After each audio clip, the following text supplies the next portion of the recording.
சரியன்னு முடிவெடுத்தாச்சுன்னா அடுத்த ரசூலா சொன்னாங்கன்னு முடிவெடுக்கத்தான் இருக்குது. முடிவெடுத்த பின்னால் குர்ஆனுக்கு என்ன தரமோ அதுதான் ரசூலாங்களுக்கும். குர்ஆனுக்கு என்ன தரமோ அதுதான் ரசூலுல்லாஹி ஸல்லல்லாஹு அலைஹி வஸல்லம் அவர்களுக்கு வழங்கணும். அடுத்ததாக ஏன் இப்படி நாங்க ஆய்வு செய்யறோம்னா, ரசூல் ஸல்லல்லாஹு அலைஹி வஸல்லம் சொன்னார்கள், அபூ ஹுரைரா ரலியல்லாஹு அன்ஹு அறிவிக்கிறார்கள், முஸ்லிமிலே 8வது இலக்கத்தை வரக்கூடிய செய்தி, கஃபா பில் மர்இ கதிபன் யுஹத்திஸு பிகுல்லி மா சமிஹ. ஒரு மனிதர் பொய்யர் என்பதற்கு அவர் கேட்டதெல்லாம் சொல்வது ஆதாரம். கேட்டதெல்லாம் ஒரு ஆள் சொல்றாரு, அவர் பொய் என்பதற்கு ஆதாரம். அப்ப எனவே ரசூல் ஸல்லல்லாஹு அலைஹி வஸல்லம் விஷயத்துல அவர் பொய் சொல்லக்கூடாது.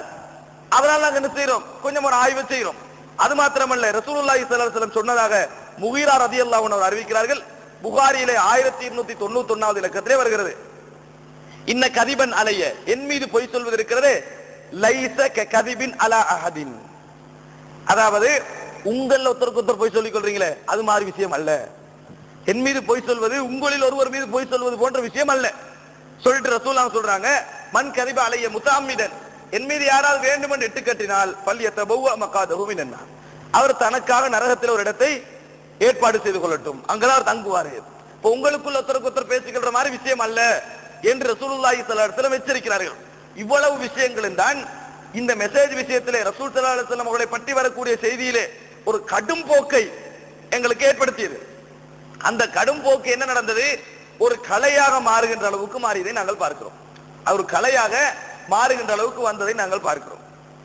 சகோதரர்களே, அடுத்ததாக அன்றைய காலம் தொடக்கம், இது 5வது கட்டமாக, அன்றைய காலம் தொடக்கம் இன்றைய காலம் வரைக்கும் எப்படி ரசூலுல்லாஹி ஸல்லல்லாஹு அலைஹி வஸல்லம் அவருடைய செய்தியை பாதுகாப்பதற்கு ஹதீஸ்களை அறிஞர்கள் முயற்சி செய்தார்களோ, அந்த செய்தியை பாதுகாக்கின்ற விஷயத்தில் மத்தன் இருக்கிறதே, மத்தன் என்றால் என்ன, அந்த அறிவிப்பாளர்கள் மூலம் கிடைக்கின்ற செய்தி, நபியர்கள் சொன்னார்கள் என்று கிடைக்கின்ற செய்தி இருக்கிறதே, இந்த செய்தியிலும் ஒரு குறை வரக்கூடாது என்பதற்காக பலவிதமான விஷயங்களை கடைபிடித்தார்கள். புதுசாக யாரும் கடைபிடிக்க வேண்டிய அவசியம் கிடையாது.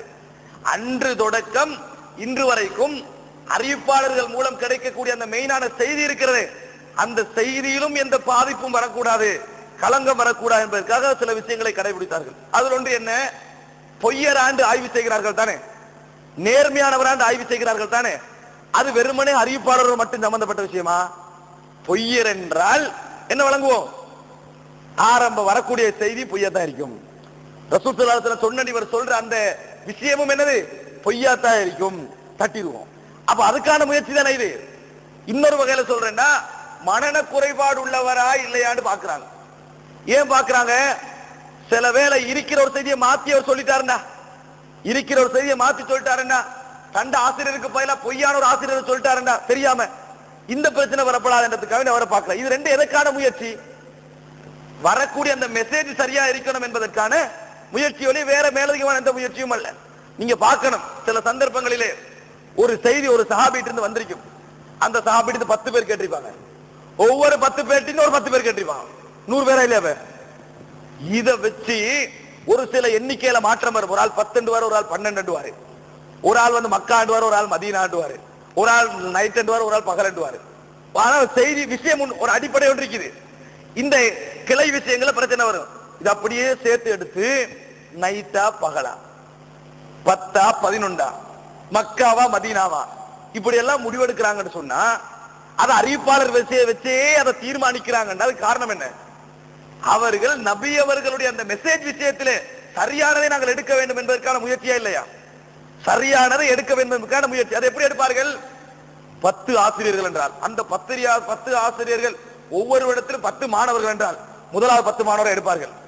எடுத்து இந்த ஆசிரியரிடத்திலே கூடுதலாக படித்தவர் யார், கூடுதலாக காலம் இருந்தவர் யார், யார் மனநம் உள்ளவர், மிகவும் உட்படுத்தப்பட வேண்டியவர் எடுத்து அவருடைய செய்தியை முதலாக எடுப்பார்கள். 2வது ஆசிரியர் அவர்களே எப்படி எடுப்பார்கள், 3ஆவது எடுப்பார். சாய்ஸ் பண்ணிட்டாச்சா, எத்தனை பேர் மீவாங்க, 10 பேர் மீவாங்க.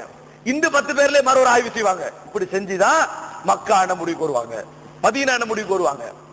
எந்த அடிப்படையில் வராங்க, அறிவிப்பால் வரிசைகளாம் தேடி கஷ்டப்பட்டு. எதற்கான முயற்சி இது, நபி அவர்கள் சொன்னார்கள் என்ற செய்தி இருக்கிறதே, செய்தார்கள் என்ற செய்தி வருகிறதே, அனுமதித்தார்கள் என்ற செய்தி வருகிறது, இதிலே பாதுகாப்பு சரியாக வந்து எங்களிடத்தில் சேர வேண்டும் என்பதற்கான முயற்சி.